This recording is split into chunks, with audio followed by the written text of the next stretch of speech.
Marketing is a means to an end. And the end is the growth of the business in a profitable way. We have 5 new pieces of creative. And so I said, what if we did this? No bidding strategy is going to cure a bad business model. That's very true. This is where it's really crazy.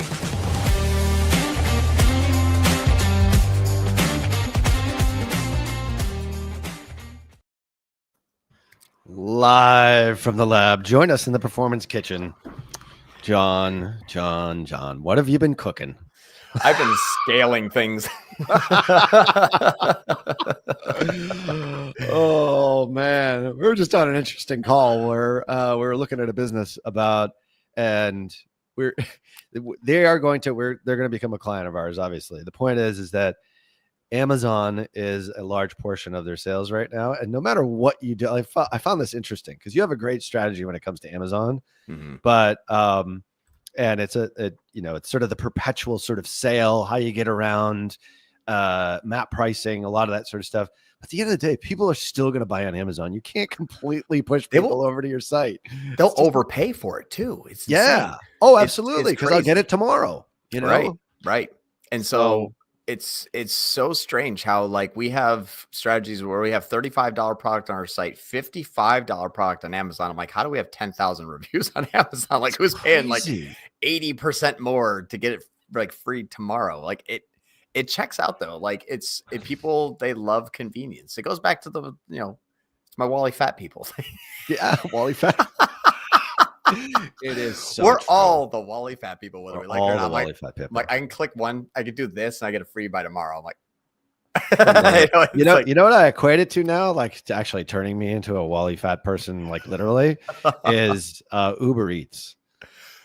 I'm in Brookline right now, and there's so many restaurants around here that are so amazing. We're always like, every night we're like, should we make dinner or is it just, it's like 3 clicks, boom, the guy just drops it at our front door. I literally have to walk down one stairway, like pick this stuff up. It's too easy. Oh, it is extremely easy. It's scary easy. Yeah. It becomes to a point where all of a sudden, like you're just kind of like, I know it's going to be 100% more, but it's also like $10 more. So you're like, right. Do I have to get my car? Maybe I have to go get gas and then I got to go like drive and wait in line for like a half hour and everything. I'm like, that's worth the $10 for me, especially if like, you're a busy professional in an office. You're like, it's worth the $10 for me not to be missing work for an hour. Yeah. So yeah. Makes it like I didn't bring my my laptop cord up with me. I found one eventually. So I'm like, should I walk over to Target, which is a 20-minute walk for me? It's a tiny little Target there. They might not have it. Or I literally looked on Amazon. It's like, you can get this thing today. Yeah, right. Which option do you think I chose? Yeah. It's like, you can't fight it anymore. It's that important now. I know. Yep. So anyway, just Amazon just in general is always sort of an interesting conversation to have. But today we're not going to be talking about Amazon. Today we're talking like, this feels like a throwback. Yeah. A bit. This thing called Performance Max. What? It's making a comeback. Is it? It has to be steered the right way though. So I have a case study. Okay. And I actually have a few different case studies. I have like 3 to be exact. And so we always were against Performance Max. And when I say we, I mean like, a lot of times strategists, media buyers, people that look at like kind of top line metrics, typically when you start to crack open underneath the hood of Performance Max, you start to say, there's some things here that I'm not liking. There's a lot of existing customers, a lot of warm traffic, a lot of omni-channel overlap. There's a lot of attribution that I know maybe didn't come from me, but is being claimed anyway. Too much brand. There's always 5 reasons why this could go wrong and go south. Yeah. Knowing that we all may wake up one day and Google's like, guess what? Standard shopping is being rolled into Performance Max. Like, that could happen tomorrow. Right. So before getting caught with our pants down, where we're basically saying like, now what I wanted to do is take what I've been using to optimize standard shopping campaigns and brand campaigns and meta campaigns, everything, which is that kind of, the first click cAPI import. And when I say first click cAPI import, the part first click is key. because that's actually where the original source is. You want to upload the original source. You do not want to upload the last thing that happened and hope that the platforms do fingerprinting, because we already know the platforms will not do fingerprinting. They will not identify where they originally came from. So it over attributes. Right. So with that being the case, I said, if anyone doesn't understand that, go back and watch a few ad labs. Anyway, I'm not going to go into it, but anyway, keep going. Sorry. Yeah. So that's basically, we want to tell Google, hey, this is where it came from, because Google is not going to be able to identify that. So that's kind of like that's kind of what we've been seeing. So long story short, with the first click cAPI imports, optimizing for new customer only, doing full builds with brand included, doing feed onlys with non-brand included, yada, yada, yada. I'm here to kind of demystify a lot of things that people have been believing, and also share with them how things can look, extremely profitable at scale if they set it up the correct way. The key is the data, junk in, junk out, or good data in, good data out. Right. So shall we begin? We shall. All right, let's do it. So let's do it. This is my first case study here, and it is a feed only, non-brand, new customer only, brand being excluded and non-brand. And I even did the whole thing where it's like, bid for new customers only. So we're going to only bid for new customers. I'm setting this thing up in the tightest amount of guardrails, and then we see what data comes out the other side. So we only bid for new customers. We have 4 million customers uploaded since 2024. We have the last 6 months of website traffic excluded, yada, yada, yada. So I took this campaign, and this is the last 2 weeks. I scaled it up last week, though. So the red line you're seeing is the cost. The cost was about 250 to 350 to 500 to 250. So about 300-ish per day. Conversion rate bouncing between 0.5 and 1.75. This is all new customer only, by the way. So the way that we're looking at this here is this is all new customer here. So because we're only optimizing for new customers, I said, okay, can we, let's do the cost, and there we go.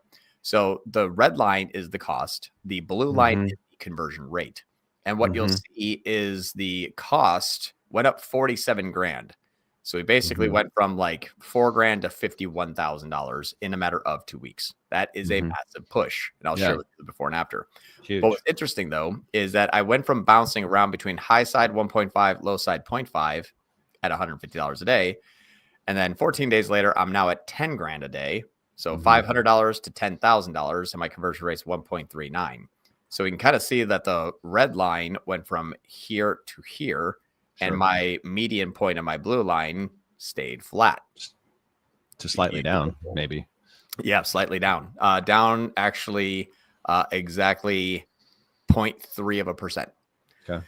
Pretty good. So when we're looking at this here, right. So what we're attempting to do here is this last week, I basically went from $7,000 to $43,000 in spend. So that was a 460% increase in a feed only, new customer, non-brand, yada, yada, yada.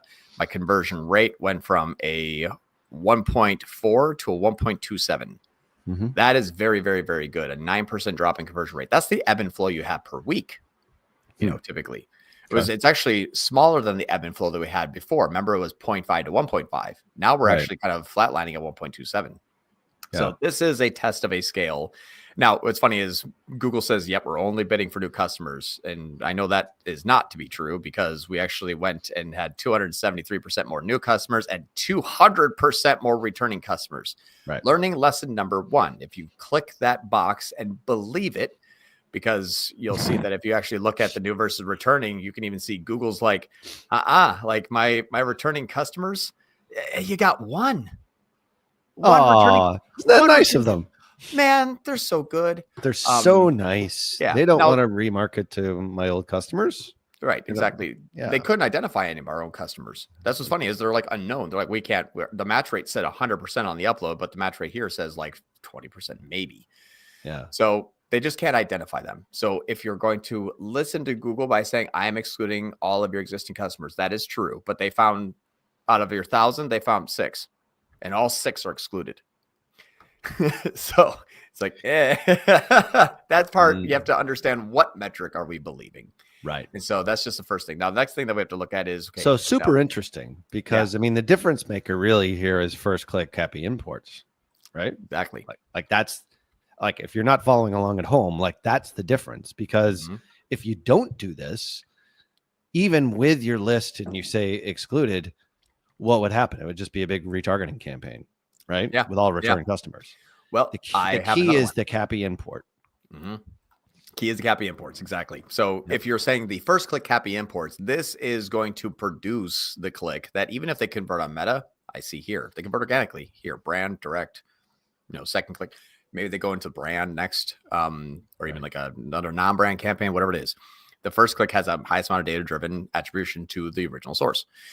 So as this starts to feed itself and it identifies that it is becoming successful and it is able to stabilize its conversion rates at scale. Now, yes, my CPA did go up. That is for sure. We have a top line of 250 NCAC, went from 130 to 197. So yes, went up $65 after we pumped in 35K in a matter of 7 days, or 460% more spend. That is a massive scale. These guys are super aggressive. Yeah. You don't have to ask for that kind of increase, do you? No, as long as I'm below 250, I have a limited spend. You're good. And you know this customer so well. So anyway. Yep. Yeah, because we know our LTV, we know our NCAC, we know how it blends. So it's like as long numbers as are completely dialed in. Yeah, exactly. It's first click cAPI imports on new customers, which means I'm not overlapping with any sort of meta spend. That meta spend's in the couple 100,000 area, and so so as long as we're finding that we're below 250, we can keep scaling. And I have a fairly large time lag in the account. It's about 6 days, even though this may. Whoops. Oh, I thought it was like 30 days for these guys. No. That's because if you count the conversion count as every, okay, it'll actually lengthen it. And I actually clicked on share and I click share again. Yep, but if you click the conversion count of every, it takes an average of your first and your second and your third click over, or third purchase over 90 days. So it might be 37 because it's the average of your first, second, and third sale after one click after 90 days. Right. So it averages out multiple. So when we changed it over to obviously just one on the cAPI import here, it's about 2 days. It seems to be pretty quick. So in this scale of 7 days, I'm missing about 2 days worth of the data because I just did it actually 6 days ago. So we're still going to see some better performance coming through about this. So this might actually go right back up to 1.4. We have to see how many more conversions we're going to believe that we're going to experience. Got it. So conversions are definitely rising up pretty well. Like, that's heading in the right direction from 22 a day to 55 a day. Like everything's looking really, really, really good. Now, that is with optimizing for new customers only. What is good is we went from a 59 and 30, so 60-30 split. And then this is a little bit more towards the 60-40 split now. So it actually did get more, not more, but it had a fairly decent high ratio of returning compared to new. And it is starting to be like 100 and 220. So it's kind of, it's seemingly holding, but it might be tightening the gap a little bit. We'll have to see how this goes after it gives it more time. Right. But by no means, and this is Performance Max because Performance Max does go after existing customers, whether you want it to or not. We're optimizing out of it, but it is not a deterministic. It is a probabilistic. Right. We're hoping, we're attempting. Now, super interesting. Next, I'm curious, was this a new product for these guys? Like, what was the impetus for this? Non-brand, all products. Okay. So it's like you just wanted to try it.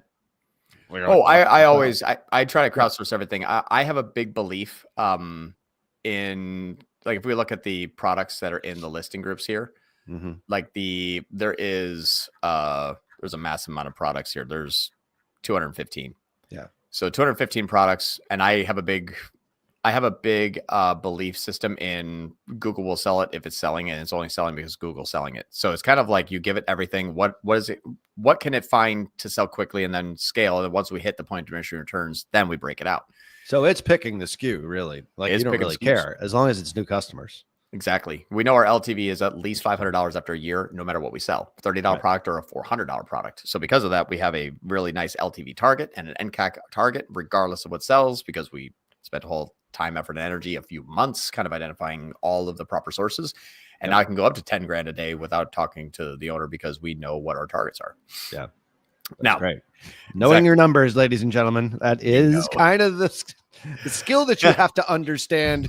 Tier11.com/MPI if you don't know your numbers. Anyway, The only On difference to between another one. marketing and digital marketing is you get numbers. You get numbers, right, as opposed to guesses. Right. Radio, TV, newspaper is like, man, I hope. Yeah. How do you know your advertising worked well? Oh, people recognize me on the street. That's what I used to get when I sold cable advertising way back in the day, John. My second job out of college. I ever told you that? Literally door to door, knocking on car dealerships, and then selling on Lifetime Channel, ESPN. I love it. What was it? The Hallmark Channel was like brand new, CNN, you name it. That was my job. Do people recognize me? That's hilarious. Yeah, it's like, how do I know it's working? Like, they never did. Like, that's why this is so amazing. If you really do think about like the way things were way back then, that was 20, 30 years ago, by the way. Oh, yeah. Well, that I can see for sure. Like, back then, if you're on TV, like you're somebody now. Oh, yeah, absolutely. And quite honestly, like that was the sales pitch is like, we're going to get you on TV and you're going to be famous, in your little area, your little geography, the town of Newton or whatever it was in Massachusetts. So anyway, on to these guys. This is always an interesting case too. I love this business. Yeah. So this is clothing. And so here was my second test is they actually need returning customers. Like that is something that's important to their business. Okay. And so slightly different goal than the first one where you're all new customers. Got it. Exactly. The other one is like all new customers does not matter. Just do it and scale as much as you can. We'll figure out the rest later kind of thing. Right. And so for this company, we definitely want returning customers because there is about 66% of their purchases are returning. And it was declining faster than our new was coming in. So what we're looking at is we had new customer acquisition was dialed in, working, growing, scaling, everything's good. Now our existing customers would be flat, sort of decay, and we would see new grow. Mm-hmm. So we had a test to say, okay, if we launch Performance Max, we're still using cAPI imports on first click, but we're not going to optimize towards a specific event. So here's what's actually kind of interesting. I make a lot of blanket statements that people a lot of times don't agree with, where I say PMAX goes warm. You hear that all the time. Standard shopping is better for new customer acquisition.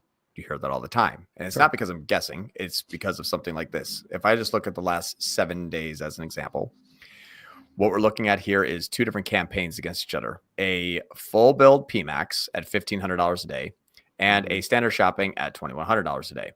We have a 15 grand here and a 10 grand here. Now, unfortunately, this one is using a GA4 and this one is using Elevar. That's who they went with because they've already had them installed. And so I said, okay, let's just, we'll do it that way. Right. So they're both measuring the same users, could be new, could be returning, doesn't matter, but they both are non-brand. So what I wanted to see is if I spend 15 grand and 10 grand, what's the difference in metrics and in terms of top line in platform, and what's the difference in splits? I'll show you this because it actually gets very interesting. Yeah. This PMAX here has 466% ROAS. This standard shopping campaign here has 163% ROAS. That's a fairly large, that's a large delta. Actually, let me do this. Let me do the last 14 days because that's actually the full test. So 156, 429, 30, 20 grand. This one is fairly new. I think this one actually started right before this time period. Yeah, but it started right here on the 24th. So we're basically, 2 weeks minus a day, whatever. So we got the last 14 days. Okay. So I started that one and we decided to see what is going to happen. So this one, way better ROAS, 429, 156. The conversion rate is a 2.3 and 2.5. Okay. So that's 2.3, 2.5. So now we have to look at why the same conversion rate, but more than twice the ROAS. And if we come over to the side where we have the all conversions over here, what we can see is standard shopping is 450 new and 200, less than 200 returning. PMAX is 350, 350. Yeah. They're both not optimizing for anything else besides all sales, non-brand, period. So let's look at this as a new only for a moment. This is where we start to demystify things. So if I go over to the left here, we have spent 31628, 31628. Divide this by over here on the right, we look at a 458 new. So divide that by 458. That comes out to be $70 CPA. And then we look at this one here that is spending, and let's do this here. What's that spend? Spend is 21338.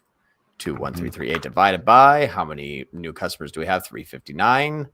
Let's divide this by 359. Okay, so we're $10 difference in CPA. Not too bad. Definitely not more than twice as good as ROAS, right? ROAS is over 2x. Why? Yeah. Well, because this 703 is pushed up because we have about 150 more returning customers. Yeah. So when most people say, when I'm running just a standard purchase event, my PMAX always beats my standard shopping. Well, yes, because you're getting so much more existing customers at $5 and $10 conversions, that's dragging down your average. But if you couldn't identify that and couldn't measure them individually, you would never know. You're like, this thing's getting twice the amount of cost or twice as cheap in the CPA, and the ROAS is 430 instead of 150. Why would I put any money here? Well, there's a few things that we have to look at too. Obviously, the standard shopping is going to drive a lot of secondary clicks into Performance Max. This is for sure. This is very true. And if this thing is fluffed with, hey, I didn't do anything, but I got 150 sale head start on people who are basically 1,000 ROAS, that is the difference there. So standard shopping still better at cold. Performance Max still will go warm. Performance Max looks better because of that, and this is what we're trying to convey as proof. You can optimize toward new customers, you can scale the moon. You can optimize towards everybody 50-50. The data matters. What you're optimizing for matters. Yeah.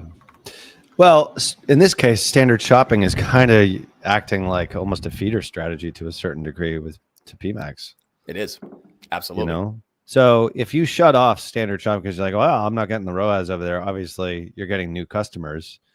What would happen to PMAX? Would PMAX go more warm? Or even with like that's first click cAPI imports on those, I'm assuming, because I saw the NC on there. Yep. So I'll actually share with you something that's kind of interesting. This is something that I was not expecting, but I understand why it happened.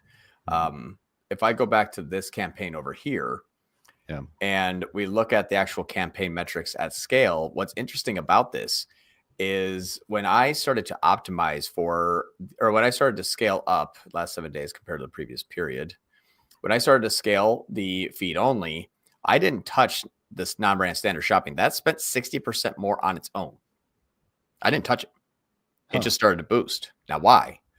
Well, these are actually going after the same channel, the same users, the same search terms. They're almost identical. And what's funny is this thing actually started to spend 60% more and get 31% more new customers all on its own. And these are actually optimizing off of the same exact ROAS targets, 40%, 40%. These are the cleanest I can make it. CPA 197 to 201, almost identical. They are sharing users. They are sharing the same CPA, the same conversion rate. This literally 0.59, 0.59, the same ROAS, the same value per conversion, 116, 119. These are identical. Performance Max is not better than standard shopping. They are almost same CPC, same CPA, same conversion rate, same value per conversion, literally the exact same. They are identical to each other. Why? Because we made PMAX, you're not allowed existing customers. You're not allowed warm traffic. You're not allowed, when we take off all the shit that they can't produce, it's the same exact thing as standard shopping. Same exact thing. Yeah. So Performance Max is only better because it can attribute the shit that it's not actually doing. Right.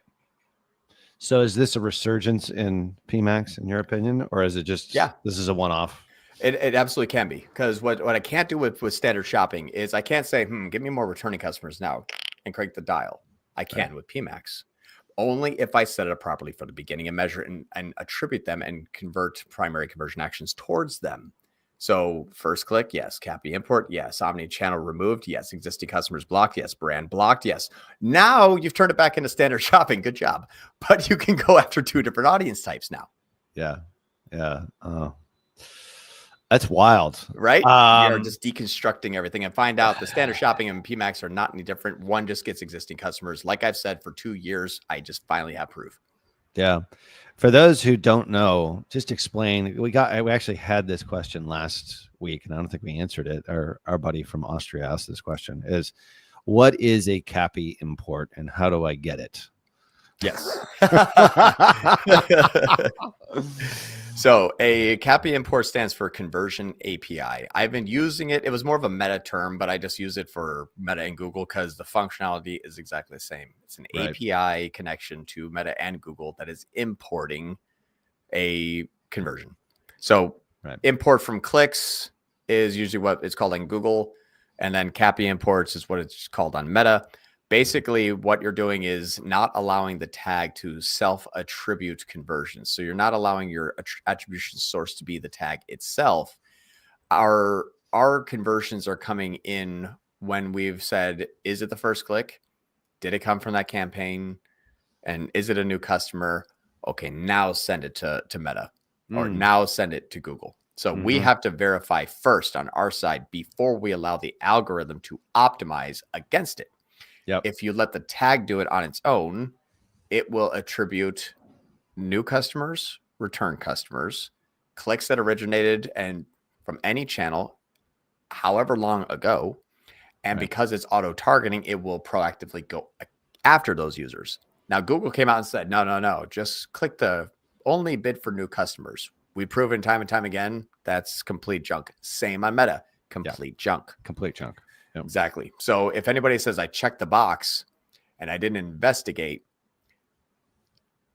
that's kind of, that's your next step to look at that. Yeah. Well, you put in your exclusions, not to exclude them. You put in your exclusions to tell Google and Meta what your ideal customer probably looks like. Yeah. You're like trying. It's an optimization. Really? Yeah. It's an optimization strategy, really. Yeah. It's one more piece of data. Oh, thank you for that. We won't include those in our advertising at all, Mr. Advertiser. Yep. Just keep putting in your credit card. But, again, just make sure it doesn't bounce. Point is like that for so many years, it's like we would do audits on ads and we're like, oh, man, you're retargeting too many, like you're getting too many return users or return customers. They're buying the same sort of stuff. A lot of view through conversions, all that. But you could actually sort of exclude on Meta. It never really worked great, but it worked well enough. Yeah, at least it recognized it and tried. It's out the window completely. So if you think that you're putting in exclusions to help you to get new customers, you're actually incorrect, unless you use first click cAPI imports. Exactly. So you're optimizing away from it rather than it thinking it's working. Right. And the key to this is actually sort of the middle and the tech side, because we do have a couple of questions on this. And I just want to make sure we're clear on it. Is the edge technology? Yeah, literally. And you can get that anywhere. I mean, we get it from Plotout. Typically, there's other sources of it. Like we were talking about before, you can buy a cheeseburger anywhere. You get like it from Wendy's and exactly. It's the cAPI imports a cheeseburger, and McDonald's and Wendy's and Burger King all sell one. So the thing that I would have to say is it has to be first click. And it has to be edge tagged. So at the point of the DNS. So that changes into first party cookie, and then it can actually be stored and can be imported and all the other stuff. But that's the right. It has to be done the right way. So people are like, well, I got server side. It's like, well, cAPI imports also uses a server. That's not the same thing. It's the tagging deployment is different between edge versus site. They both go to a server, but your server isn't the solution. So I've heard people like, well, I have a server. I'm using a server side. It's like, cool, but where is that data being fed into the server from? Oh, I don't know. But like, hey, well then we're not doing it yet. So that's where we have to make sure, like Elevar, fantastic company. They're not edge tagged though. They deploy from the website. So if your first contentful paint to largest contentful paint's over 10 seconds, you're already losing 30% of your traffic. Right. So do you have a visual on that? We get a lot of questions on this every single week, but I mean, we have like our own data suite visual on it, which is helpful, but like, how do you describe it if you have to describe it to somebody sort of off the street? Like, this is how it works. And you're also, if your site speed is super slow, obviously you're missing a lot because you're being captured on the edge. Whenever, like, I like to think of it this way, like, I know we're going to do a little MS Paint here. Yeah. John is Van Gogh. If you really think about it, like an edge server is used to speed up the web. Yeah. Like that's the basic technology. And there's a lot of companies that do this, but when marketers got a hold of this, they said, wait a second, we can actually capture, that user data on the edge without it being blocked sort of after the fact from iOS 14 updates and privacy blockers, Chrome extensions, you name it, all of that. And you're basically capturing it before it gets blocked. So that was like the big thing for us when we first sort of stumbled on this and then integrated it into Data Suite. You can somewhat mimic it with cAPI imports to a lesser degree. I mean, we like it because obviously we've got, Wicked Reports is the interface side of it, so we can see exactly what channel is doing what. But this technology has existed for years and years and years. It's just now it's marketers are now using it, and obviously people like yourself are taking it sort of to the next level. So anyway, we've got some cool graphics here. Yeah, look at that graphic design. I know, this is good. Lauren, eat your heart out. Who needs Lauren Schwartz when you've got creative like this? Boom. I mean, come on. Free of charge right there. I'll do your ads, folks. All right, so this is God help us. So here's the standard way that it is currently going. If you're having something that a Meta or Google tag, you have a person that somehow connects to your domain. Ad click, direct click, link click, doesn't matter. They're getting to the www of your website. Right. That then sends from your domain registrar points to your host, which is your website. And then your website has obviously your content. And when a person lands there and does something, your conversion tag sends off to Meta or Google. Hey, we had a person come to our site and they converted. And because they came to the site from Meta, they have Meta's, FBID. If it's Google, they have gclid, gbraid, braid with them. Yep. The problem though is a few things. Gclids get stripped. There's also ad blockers. There's also privacy. There's also consent mode. There's also different tech. And if they aren't all matching, you get broken users. You get 3 clicks from the same user that look like 3 different people to 3 different platforms. That's where this thing starts to break down. It starts to fall apart. It deteriorates. Exactly. Yeah. So what we're doing is essentially as a user connects to the www, we clone the traffic into a data warehouse. This is your server. So this is when people say, oh, I have a server. It's the deployment of the server that's important, not the fact that we have a server. Yep. So the deployment comes actually at the www. So this part here allows all traffic going to the site to be stored. This also has all the original sources. It has all the repeat sources. It has all the 1st, 2nd, 3rd, 4th, 5th, 28th click sources. All of this is seen. It's fingerprinted together because it's coming from the domain registrar before it gets lost when it goes to the host. So now we can see all the traffic going to the site. Now, let's say someone goes to the site and converts. Well, that conversion tag doesn't go this way. It doesn't go to the platforms. It actually comes back into the server here. So now we have all the traffic and the data from the conversion. Yep. Then there's additional functionality. The server calls the CRM and says, hey, we see through the data layer, we have first name, last name, email, phone number, credit card number, blah, blah, blah. Anything that's captured, is this found in your system? And it either sends back, yes, these people are in the system. We found a match, or no, we did not find a match. Based on yes or no, it is either a first customer or a returning customer or a new customer, returning customer. And that is either going to, let's say, Meta, if it was the first touch point, or if not, Meta gets erased and Google goes there. So it's only sending back to the original source. So second clicks are not being attributed inside the PayMedia platform. Omnichannel overlap is not being attributed inside the PayMedia platform. So I'm no longer getting returning customers, Meta's traffic in my Google and Google's traffic in my Meta. I will still be able to go after them. I can't stop the functionality from hunting them down and converting them. But according to the paid media platforms, nothing happened. So no conversion rates, no NCAC, no ROAS. Nothing is showing on customers that I have not verified came from the original source and are not found in your CRM. And I'm sending it to the individual platform.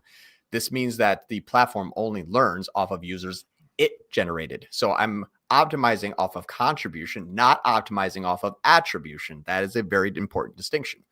And so that's how the cAPI imports are working. And that's one of the reasons why we get rid of all the junk and we can scale, because when you cannot scale, it's because you're going after the wrong users. Like I can't birth people and make them existing customers, which means I can't scale existing customers. I can only scale existing customers by getting more new. It's simple physics, like it's bodies. Right.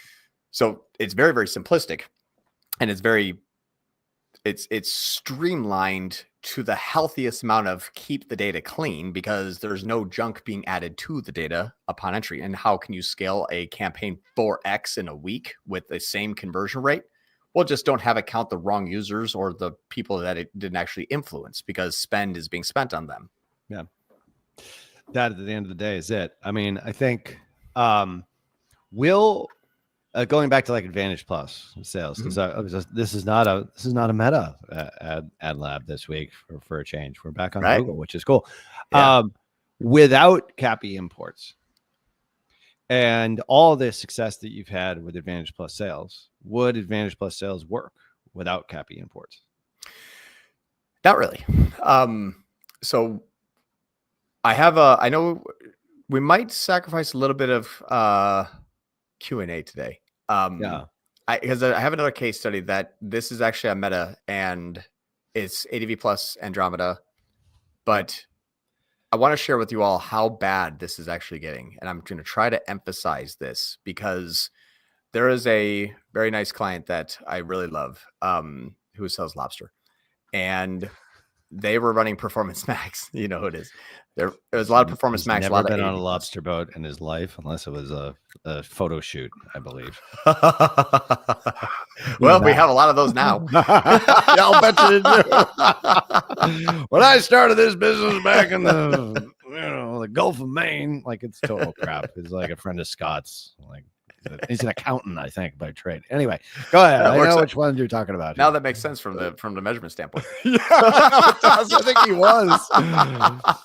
So on PMAX and ADV Plus, you could see the new customer deteriorate faster than the returning customers very quickly over the course of 2 years. So it was like good. So this is 2023 to now. So here's what happened. And I finally figured it out, and we fixed it. And we're scaling, and we've had $30 NCACs, and things are, the heavens have parted and everything's all great. So sun is shining. Exactly. Watch this. This is the smoking gun. This is the smoking gun that opened up my brain from an attribution standpoint that said, holy shit, this is why this has never worked.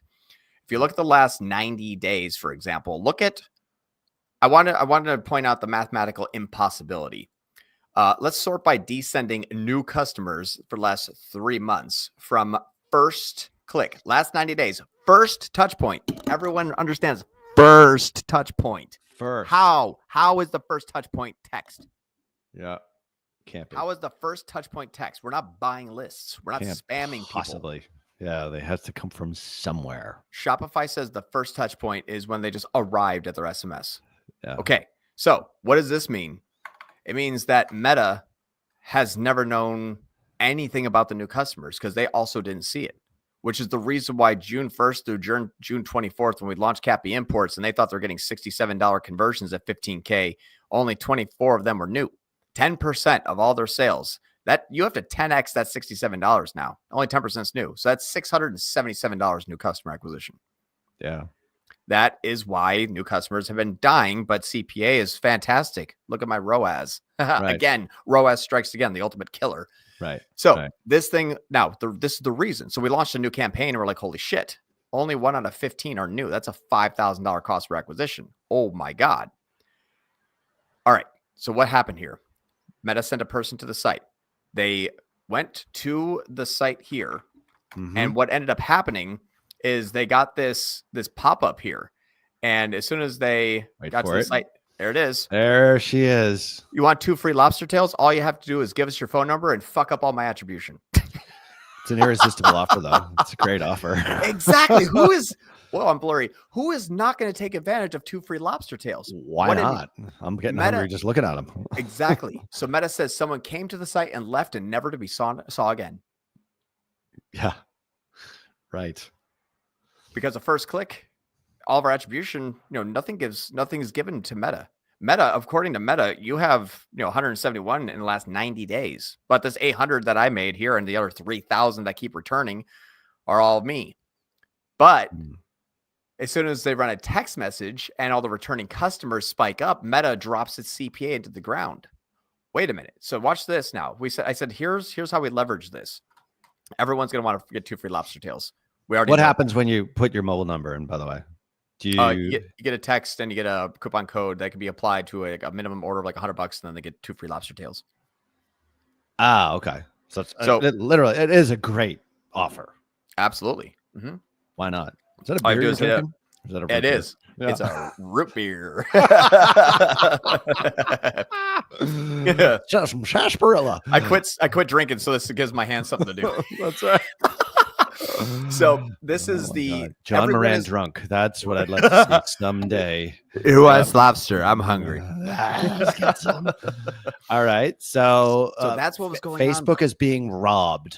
And Really. Facebook is being robbed. They can't see it, and nothing works. What are we learning? We learn that as soon as they get to the site, they leave and they never come back.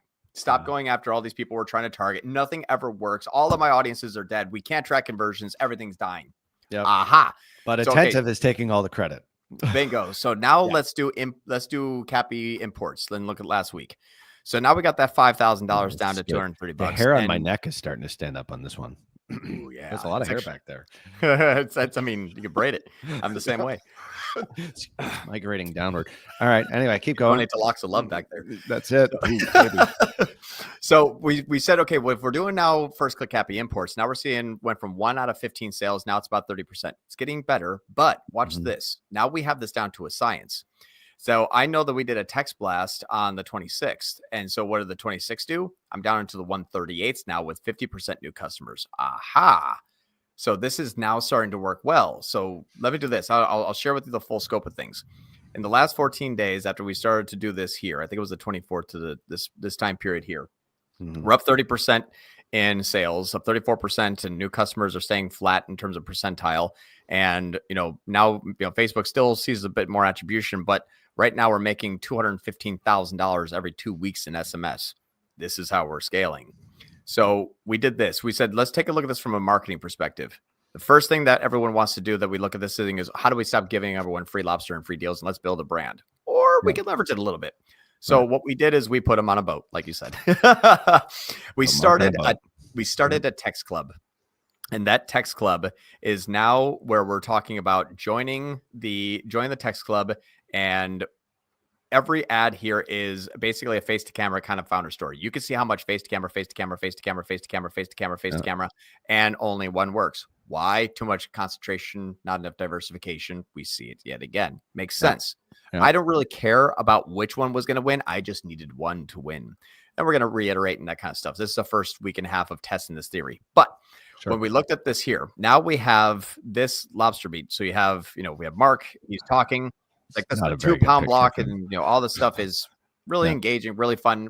What we're doing this from a total point of perspective is everyone knows that you get lobster from the ocean. Mark doesn't manufacture it. No one does. It comes from the ocean. So they said, as long as I get lobster that isn't crap at a good price, I'm happy. Okay, so if that's your minimal viable threshold, I'm going to tell you why when you get our lobster, it is fresh. It's only out in the air for 10 seconds. So it's basically ripped from the ocean, put on your plate. It's fresh, blah, blah, blah. This is a calling. This is, he's passionate about it. We're portraying this because that's what people want to know.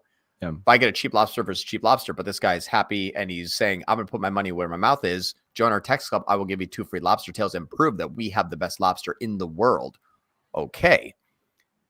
Now I have an edge over my competition. They are cheap. I don't know what's quality. Now you know where it comes from. Here's my boat. Here's Maine. This is how the packaging works. You are learning this now inside and out. Yep. We started to take a look at the metrics. And when we looked at the metrics of the first kind of like 10 days, whoopsie daisy, I pressed the wrong button. Whatever. You don't want to see my face anyway. So here, check this out. We're going to go 14 days over 14 days. Yep. So first order date is between this time frame here of 8. So let's just do 1 through the 8th. Let's just do this time period here. 172. The cost between the 1 through the 8th here is 7,227. So 7,227 divided by 172. We have a $42 NCAC here. If we go back to like the first week, let's just do 4th of July. Okay. That's a big deal, right? Yeah. 4th of July for everyone. So now we're looking at 6863 divided by, and let's just do the 4th of July week, which I sometimes need to, there we go. Let's just do 4th of July because that's a big sale date. We had 94. So we had 6863, 94. So divided by 94, it was 73. So joining our text club went from 73 down to $42 NCAC. So we basically almost cut our cost of acquire first time customer in half because I'm leveraging the fact that people really don't care where they get their lobster from. They just want it cheap. And that's why we gain a new customer and lose it. But as soon as you meet the owner, you see how everything is made, you see how it's packaged, you see where it comes from, you see the boat in the shipyard where it's coming in from, and you can join our text club and get 2 free lobster tails by being an insider to text lobster to 56253.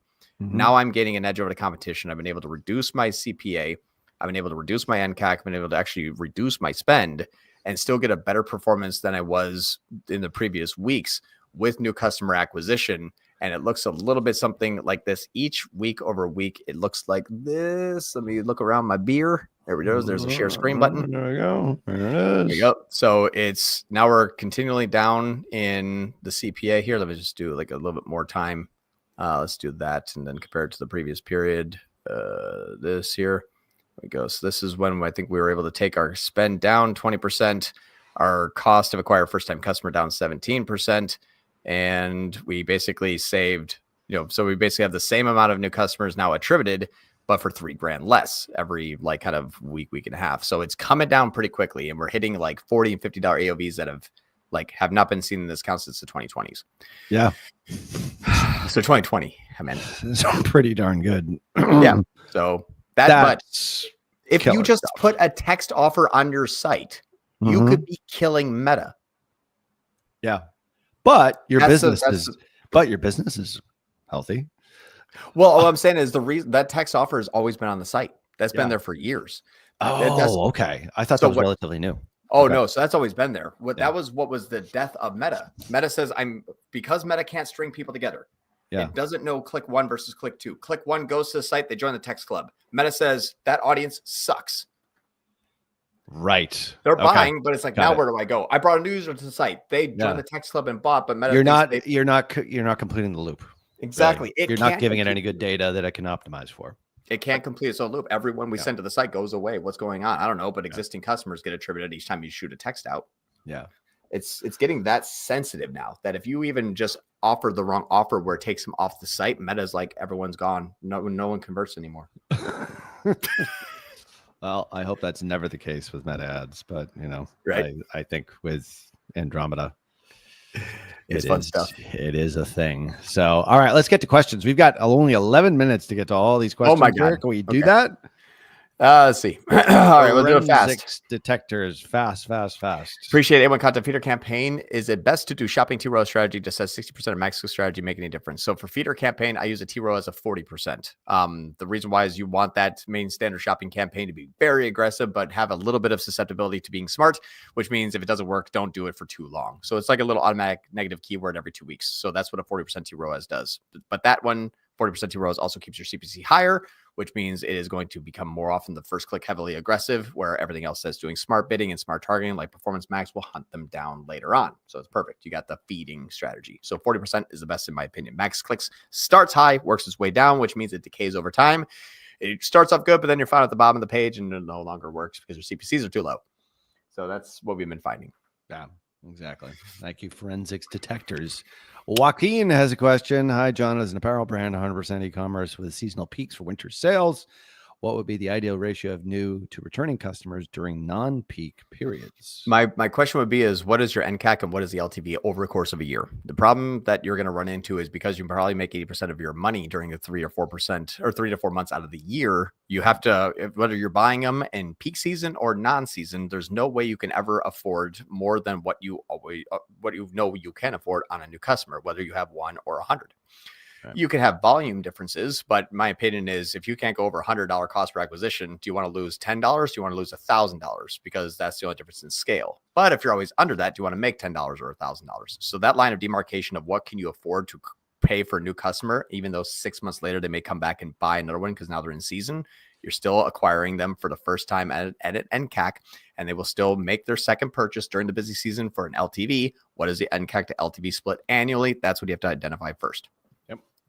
All right. Got it. Thank you, Joaquin. Supernova for a demand gen campaign using only shorts and in-stream. What's the ideal engaged view and view through conversion window to track real performance? I actually do 0. I actually want first click cAPI because and the reason it is I've seen Google more than 10x my first click cAPI import to say we also showed them an ad. but that came in with like $2 ad spend. So a $2 ad spend somehow got 200 new customers simply because they were shown an ad. So I know all that data is fake. I've tested it with a few million when it was discovery back in 2023. I have never made it scale. It always just simply shows up, blast warm traffic. And now with the demand gen platform comparable column that now counts 100% outside of data driven to itself, it is becoming such a false metric that I swear to God, if they make the comparable platform metric even higher, it's going to be like 2,000 more % conversions of what clicked. It's getting ridiculous now. So I don't like demand gen. I have one that has a 3x and $65 NCAC. According to Google, it's actually over 1,000 in real time. Huh. Yeah. We don't and talk about demand gen here. Really, I had Google build it. Here's okay. Yeah. Here's we're gonna do this. I do get a lot of questions on demand gen, and everyone deserves to see this. Okay. This is me building it once. Google's like, no, idiot. Build it the right way. I'm like, fine, you do it, and we'll spend 10 grand on it, whatever you want to do. So they said, okay, so they rebuilt it. I have 2 different tests in the same account in the same time period. One built by me, one built by Meta. According to my client's specifications, these are the 2 tests. And one is on April 20th. This is worth it for people as I keep getting this question. And I wanted to share this with you. So we spent 23 grand. Watch this. Purchase exclusion. All of our customers excluded. And another ad group for purchase and traffic exclusion. All of our website traffic excluded and all of our customers excluded. Okay. When you exclude all of the traffic and all of the customers, it's 50-50. Not too bad. When you exclude all of our customers, it's only 75% your existing customers. Thank you, fucking Google. But watch this. I imported 15 new customers. And you know what Google said? Hey, you know what? Thanks for the 15 and 35. Did you know that 15 actually was more like 187 according to us? Oh, yeah. So you actually don't have the, trust us, people, you actually don't have an $842 cost per new customer acquisition. It's really more like 70. So go ahead and just give us more money.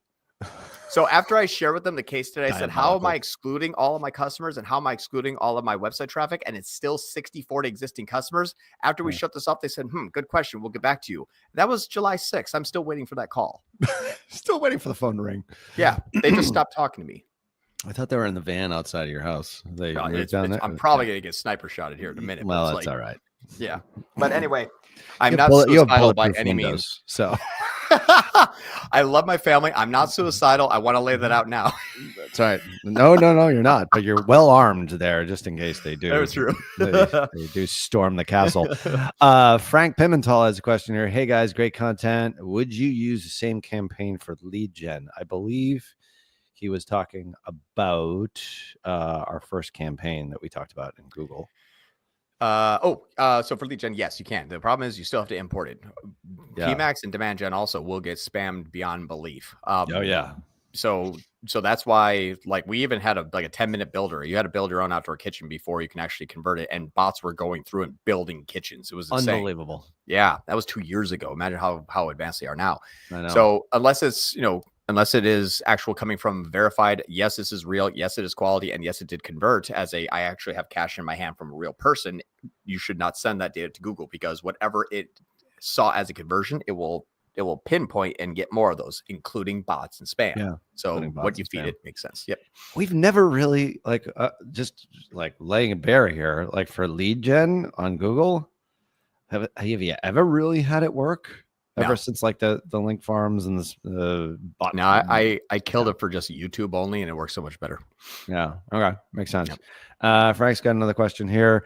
Great content, guys. When it comes to Manager Advantage Plus, would you use the same sales goals for leads or do the one campaign, one ad set structure with a lead goal? Interesting. So we've tried lead goal. Lead goal is okay. They're about quality is 75% less, but the CPA is also about 75% less. So I have a client that we're still doing some lead forms with, and we're gonna probably move off of those because can't CAPI import lead gen. They just said, they're so cheap and so plentiful, but there's enough good ones in there that it comes out to about the same CPA. So I would say for lead gens, I only will really try to run something I can 5 and 10x scale. Like you can see my strategies. I add 40 grand a week into something. I need a boogie. So no, I actually don't like, I don't like the lead goal with the leads. I do like lead goal if you're sending it to the website though, but I'm still going to use a conversion API source. So yes, for Meta Advantage Plus, you can, has to be first click, has to be CAPI import, it has to be actual new customer. Then you can run whatever you want. There's no susceptibility to failure if you're feeding it the proper data. Yeah. I mean, if you have a two-step funnel where it's basically a lead magnet, like opt-in, some kind of qualification, and then they buy on the thank you page, you would be optimizing for the purchase event anyway, and see, I would imagine. Exactly. Yeah. That's really what you want. I mean, you're not getting leads just to get leads. No, we had with another company that we had the same issue with. We found out that we actually can convert more of them if we just bypass the entire funnel. Yeah. So this is counterintuitive, ladies and gentlemen. By the way, it is. We explained this to a long-standing client. Like, why are you putting, a wall up in front of them buying your stuff? Like, oh, they have to download this this lead magnet first. I'm like, well, why? Nah. Why don't you just put all that cool content out in the feed and like you use the 10 different ad types, founder story, you name it, what the thing's all about, like do a product demo. Anyway, go ahead. Yeah. And that's the same thing that we saw here in May, I think, or May or June. I forget exactly when we started this thing, but this was the masterclass viewer objective. So they had to go through, and we even CAPI imported masterclass viewers. The webinar viewers is who started. So 963 started, 382 watched the hour-long video, and then who bought one. So 382 and one. We're like, okay, cool. Let's start this a different way, and let's try to see if we can just bypass that. And so we went from spending 11 grand and getting 7 MBCs, which means 20. We had 1,700 start the webinar. 1,000 went through it and made 7 purchases. Or we went right to the goal and it said we had 1,000 start it, 483 completed it, and 33 sales. Okay, all this means is you want 13 grand and 33, or do you want 11 grand, which is like 90% of 13 grand? But you didn't get 90% of it. You got 7. So 7 compared to 33 for a 2K difference. And the only difference is you eliminated the opt-in. We're optimizing same funnel. We're optimizing for the buyers. Oh, you optimize for the buyers. Yeah, that's what we're talking about. Yeah. And then this last week, we've just completely removed the webinar. We only have 2 of the pieces of creative that's still going to the webinar. We're just killing off as we replace them with the content creation. Right. Put the webinar in your ads. So went through this. Slices of it. Exactly. Try to get webinar views. Got it. Sucks. Try to get webinar views, but one optimizing for the purchases. That one's better. What if we just optimize for purchase and skip the webinar? Even better. Yeah. Well, Frank has a follow-up on this because this is a common issue, is that sometimes the sale happens like 90, 180 days later. I'm going to assume that he's doing offline conversion, imports in this particular case. Like it's an absolute must. Yeah. So this one here, what we're saying is not leads to get leads, but longer sales cycles. So the previous mention of that was, okay, when it comes to Advantage Plus, would you use the same sales goal for leads or do the one campaign one day? Yes. So with a longer sales cycle, I would actually still consider doing it the one goal. The reason why you're not going to have a sales cycle where it's like no one buys until day 19. You're going to have some in 2, 3, 4. You're going to have some in 40, 45, 50. Right. The average may be 20, but you're still going to win a couple early on. This is going to teach it how those buyers work. So you want to start it learning the full funnel. You don't want to start it learning the portion of the funnel, stop it and say, good job. But hey, by the way, I also need you to do this other step. It's not a person. It doesn't understand that. It's just going to say, did the number go up? So whatever number you give it, the number will go up. Doesn't mean that it's going to then re-engage them and get them to the next funnel. No, that's not a number that goes up. This is the number that goes up. So whatever you give it as a number that goes up, that's what it's going to optimize for. Yeah, we went a little off the rails there. Now we're like way behind to get to the last questions. But, maybe we get to Stuart's question here. Are you good? Let's just keep going. I can be a few minutes late. Yeah, I can be a few minutes late myself. Cool. All right, Stuart, have you guys run ads for cosmetic brands in Spain and Brazil? What strategy would you use when running ads for cosmetic brands? I have not in those countries, but we have run a lot of cosmetics, and what I would say is a heavy amount of UGC type, face to camera type, but still in founder story, demo, product feature, face to camera. A lot of personable, same target acquisition demographic as who's in your ads. So blonde, brunette, female, that kind of stuff. Obviously, you definitely don't want to do me doing your hair care. So, so Well, I mean, it depends on the hair care. unless you want to be bald, I'm good at that. So Yeah, that's those the kind of thing. globe But razors, like that would be us. the Anyway, strategy we would use is going to take longer than like building an action plan, and then a Q&A would be harder. But I would say, obviously, first click cAPI imports using the Advantage Plus Andromeda one mat set and using the same type of creatives. Everything that you're learning here over the last few weeks, you should have some good baseline as to, okay, I know how to run Performance Max versus brand, what to watch for, what to import. Same with Meta. Hopefully, if you can't, go back and watch like literally the last 8 like YouTube lives, and you should have the entire strategy built out. Seriously, that's time well spent. Like we go very deep there. So anyway, what AI tools are you using to improve your work efficiency? I have a person in my mastermind who I love. We're actually testing. I said, I want you to build these 6 AI tools. Check my GMC to see if any products got disapproved. Check to see if conversion tracking. Check to see if my ad spend, blah, blah, blah. So I have AI actually monitoring on one account. We're going to test it. All of the areas that I typically have to check. That's all I'm using right now from an AI is if something fails, it alerts me. And I have it on like 6 different areas in Meta and Google. So I'll release those soon. I'm going to throw them like a couple $100 and we're going to test it and that kind of stuff. But AI tools I use for as assistance, not replacements. So it's like what other keywords, what other ads, like those kind of things. I use it for research and for idea creation. But that's how it's affected my work for efficiency. If I need to take an hour and come up with something out of my head, I'll jump into ChatGPT and see where it can kind of come out, or Grok and see where it can come out first. Yeah. Nick builds entire campaigns with AI at this point, so pretty cool. Yeah. There's a lot to we can go. That would be an entire show. Stuart, thanks for the question. How to do cAPI imports, case studies for lead gen. We did talk about cAPI imports earlier today. Here's a lead gen. Yeah. Let's do the last 90 days. All right. This is bonus time for there you go. Manu on the Ad Lab. Yeah. So this one right here is from a company that sells outdoor kitchens, big $20,000 outdoor kitchens. And so you have to go and get one of these built. We're doing lead gen for it.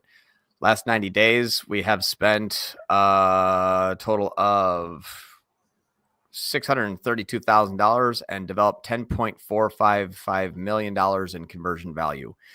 What we are doing is importing when a person goes through and puts a $500 down payment on one of the products. We called it, and I don't know what to call it. So I said initial quality good because I'm not creative.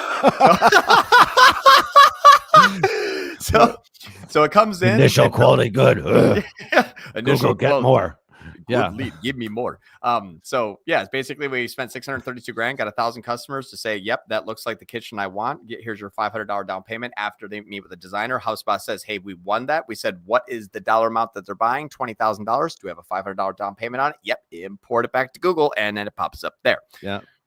Offline conversions, Zapier integration, or what? Like, how did you? HubSpot CRM integration. Oh yeah, that's perfect.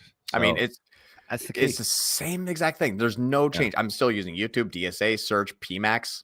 I'm still doing all of it. It's literally the exact same. Whether they pay you money by walking up and handing it to you, or they swipe their credit card online, same thing. Did they actually pay you money as a real customer? That goes in. Get a lead, great. Get a phone call, great. Get a form filled, great. I'm not going to count them. Yeah. Did they pay you money? Goes into Google. Yes. Do not count. Google wants to know. Do not optimize for, I hope it was good. Yeah. I mean, the point of marketing is to sell stuff, if I'm not mistaken, not just to get phone calls and form fills. You'll never win a battle by saying I developed 100 leads and they all didn't close. Be like, pay me anyway. Yeah, pay me anyway. Like exactly. With what money? Yeah, with what money? None of them bought. We got time for one or two more here. All right, Diraj, how to create purchase RC and purchase NC conversions. So I guess this is the cAPI import question here. Yeah, so you can get them anywhere. I pay for it as a service. We are testing it with the data suite, with Tier 11's data suite. That's going live in a test this week. And just, as long as everything is looking hunky-dory like it has been during our alpha testing, if it goes well with the beta testing, you get it right through Tier 11. That's it. Tier11.com/apply. Thank you very much. Forensic says the last question of the day. All right. Episode 33. You mentioned you do a step-by-step Amazon, non-Amazon ad step, but I did not see it. Did I miss it? It looked Lime a 6. Oh, it looked Lime a 6. What? Looked like a 6 strategy. Like a 6 strategy. I think that was the map pricing strategy that we always talk about. Oh, I thought it was non-Amazon ad set. I think that might have been the Google search that looks like an Amazon ad. That we Oh, drove that's on. right. Okay. I'll Yep. do another one. We stopped that, so I have to go back into it. I'll have to build out another one. We ended up closing that down because we're restructuring our products. But yeah, we could even build one live. That'd be fun. We'll do that next week.